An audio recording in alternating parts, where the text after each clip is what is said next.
I almost passed out. CNN's Dana Bash gave it to Texas Representative Michael McCaul today.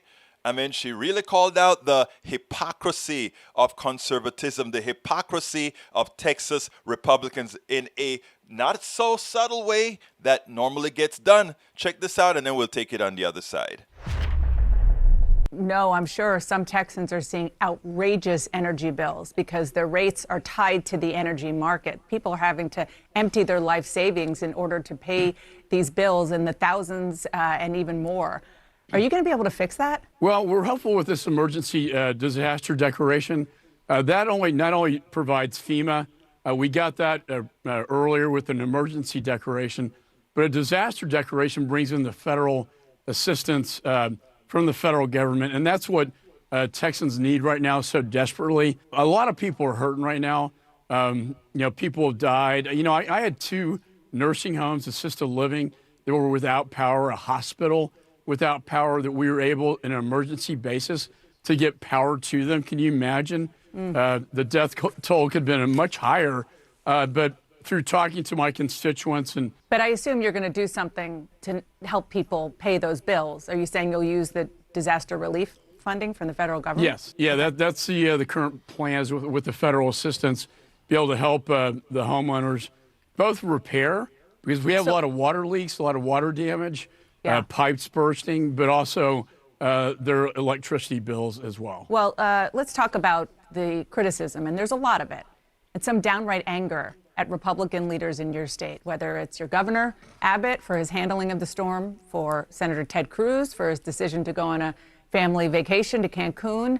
Meanwhile, you're seeing high-profile Democrats, Beto O'Rourke, Congresswoman Alexandria Ocasio-Cortez, who lives in New York, organizing phone banks, distributing supplies, raising millions of dollars for Texans in need. Just on the raw politics of this, does that split screen worry you? I think it's great that AOC and Beto are crossing party lines. Yeah, but what about the other side of that equation? I think we need to be helping as well, and we will with the federal emergency declaration that we got from the president.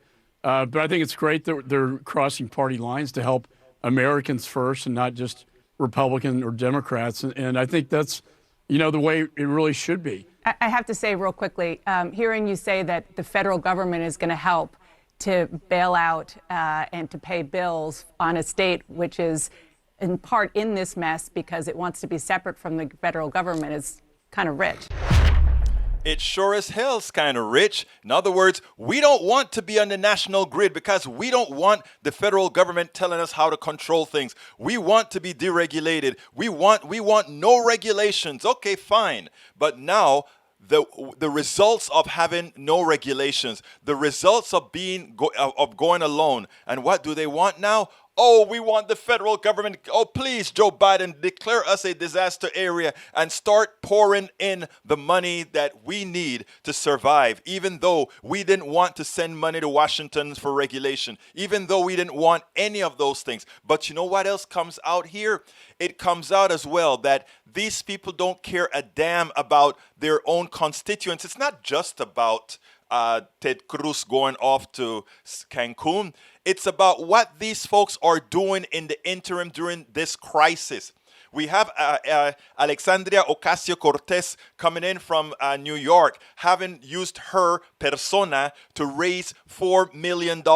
We have Beto O'Rourke going around the state trying to get something done. We have Sheila Jackson-Lee making sure she's staying put and taking care of business. You see the progressives, you see the Democrats actually on the ground saying we got to go ahead and do this and using their personas wherever it is necessary to get something done. But then we have the governor lying and talking about, oh, it's the windmills, which it's a complete lie. It's the failure of not taking what the federal government had suggested that they do, given that they couldn't control them, to say weatherize your equipment. After what occurred in 2011, it's going to happen again. But what do?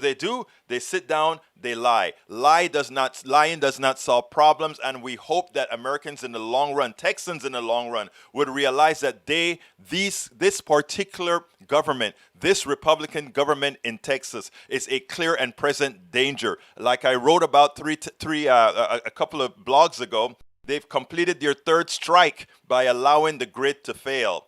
The second strike, one of the second strikes that they had was how they handled the coronavirus, causing the coronavirus to explode in Texas. Their first strike, what I consider their first strike, is allowing many thousands of Texans to die by not accepting the Medicaid expansion to the Affordable Care Act, even though for the first 3 years it cost them 0 and thereafter 10%. Again, it's a government run by people who don't believe in government but who want government. You know, the welfare mentality, projection. One of the things that we have this party doing a whole lot is projection. They like to project that somehow Democrats are the welfare people. They believe in welfare. They're always asking for welfare, getting something for nothing. And when we speak about this being projection, it is projection because what is Texas doing? Texas is saying, we don't want to be a part of the federal government. We don't want to pay into the federal government. But when we need help, we want welfare from you guys. We want disaster aids. We want all these types of aids. Projection. They are the ones who don't want to provide. They're the ones who don't want to give. But when they are in dire straits, they're saying, please, my hand's out. Please help me. Projection. When they're in dire straits, they beg. Otherwise, they're selfish. We spend a lot of time deconstructing the news, trying to parse it into a form that everybody can understand. We try to find those little nitpicks where it flies above the fray, etc. If you really like these videos that we do, I want to ask a big favor. Please go ahead, number 1, subscribe to our channel, and number 2, please join if you can. Thank you so kindly for watching. Keep watching. Please remember to share. We must populate the entire internet with our progressive message, a message that we know is what most Americans say that they want. So help us, please join.